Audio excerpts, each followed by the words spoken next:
রাশিয়ায় ভয়াবহ ভূমিকম্প আঘাত হেনেছে রিক্টার স্কেলে, যার মাত্রা ছিল 8.8। এটি গত কয়েক দশকের মধ্যে অঞ্চলটিতে আঘাত হানা সবচেয়ে শক্তিশালী ভূমিকম্প বলে জানিয়েছে স্থানীয় গভর্নর ভ্লাদিমির সোলোডভ।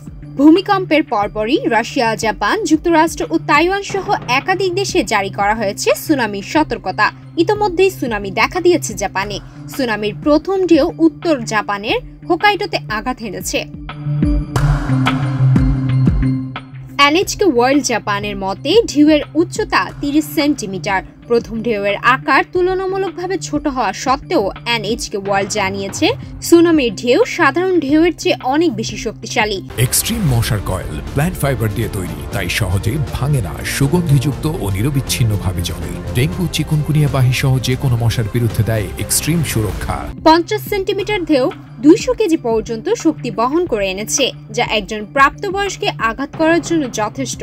জাপানের আবহাওয়া সংস্থা সতর্ক করে দিয়েছে জাপানের কিছু অংশে 3 মিটার পর্যন্ত উঁচু ঢেউয়ের কবলে পড়তে পারে।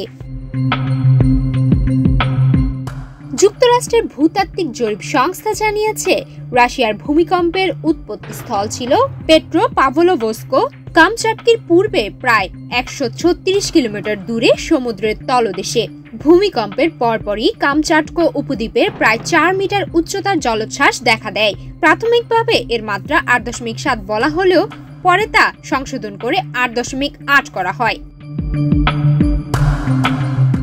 এর কিছুক্ষণ পর ওই অঞ্চলের পেট্রোপাভলোভস্ক ও ভিনিউচিনেস্কো শহরে দক্ষিণ পূর্বে আরও 2টি ভূমিকম্প রেকর্ড করা হয়, যেগুলোর মাত্রা ছিল 6.9 ও 6.3।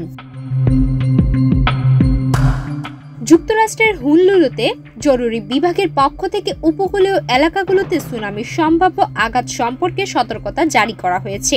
সুনামি বিশেষজ্ঞ রবার্ট ওয়েটস বলেন, এমন ভূমিকম্পে দুশ্চিন্তা করাটাই স্বাভাবিক। পরিস্থিতি যথেষ্ট উদ্বেগজনক। বিশেষজ্ঞরা পরিস্থিতি পর্যবেক্ষণ করছেন এবং জনগণকে সতর্ক থাকার পরামর্শ দিয়েছেন। সুমায়া মিতু, বাংলাদেশ প্রতিদিন।